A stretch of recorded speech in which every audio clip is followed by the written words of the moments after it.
Assalamualaikum warahmatullahi wabarakatuh. Jumpa lagi dengan saya Kang Rizal. Nah, di tempat ini saya berada di kawasan petilasan makam Mbah Sunan Kalijetno. Nah, tadi saya sudah dari arah air terjunnya dari atas. Nah, ini saya sempat membuat video masih di kawasan di sini. Nah, saya ingin bercerita sedikit mengenai sejarah petilasan Mbah Sunan Kalijetno. Nah, jadi dulu itu di tempat ini adalah tempat di mana Raden Syahid atau sekarang dikenal sebagai Sunan Kalijogo itu dulu sebagai dulunya ya, dia itu sebagai seorang berandal ya, yang namanya itu Berandal Lokojoyo.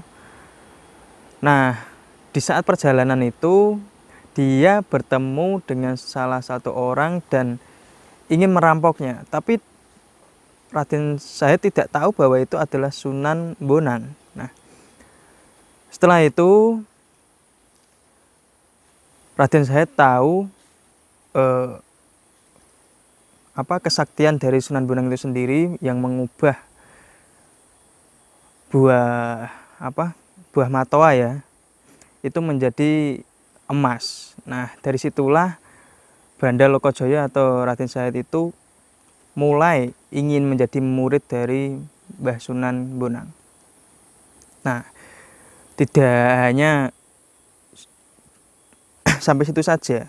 Jadi tidak semudah itu menjadi murid Mbah Sunan Bonang. Jadi Mbah Sunan Bonang itu mengetes dari Raden Syahid ini untuk menjaga di pertapaannya, ya, menjaga tongkat yang ditancapkan di pinggir kali.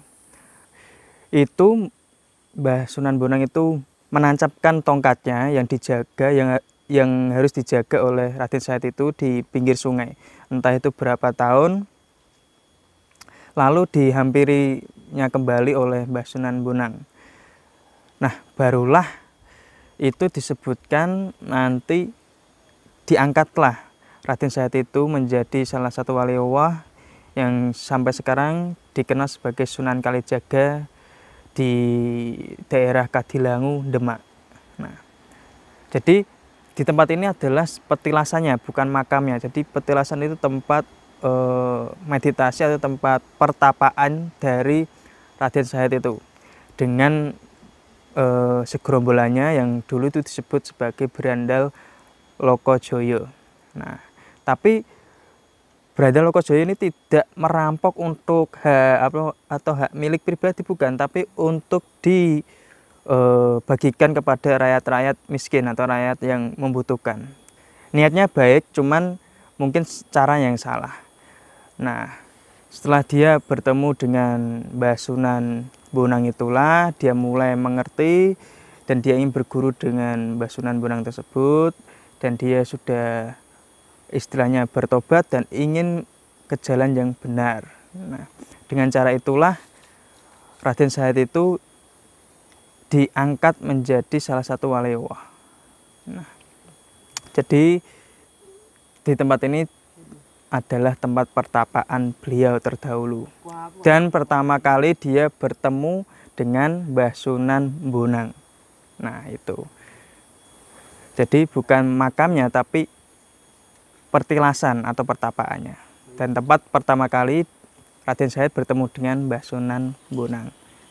Nah, tadi di bawah itu ada peninggalannya yang sudah dikenal dari seluruh masyarakat, yaitu tongkat yang ditancapkan sebagai penyangga dari petilasan tersebut yang sekarang berubah menjadi pring atau bambu ya.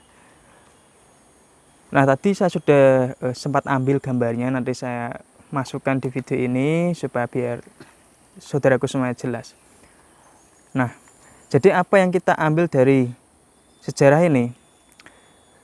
Yang perlu kita ambil adalah sisi positifnya, yaitu niat yang baik. Kalau caranya yang salah, itu pasti ada jalannya. Nah, jalannya Raden Syahid itu dipertemukan oleh gurunya, yaitu Mbah Sunan Bonang. Dengan beliau tobat, sehingga beliau mendapatkan karomah sebagai wali Allah. Itu dulu yang bisa saya sampaikan. Semoga sejarah ini bisa membuat kita lebih paham dan mengerti sisi positif dari apa yang dilakukan oleh pendahulu-pendahulu kita. Saya Kang Rizal dan terima kasih. Wassalamualaikum warahmatullahi wabarakatuh.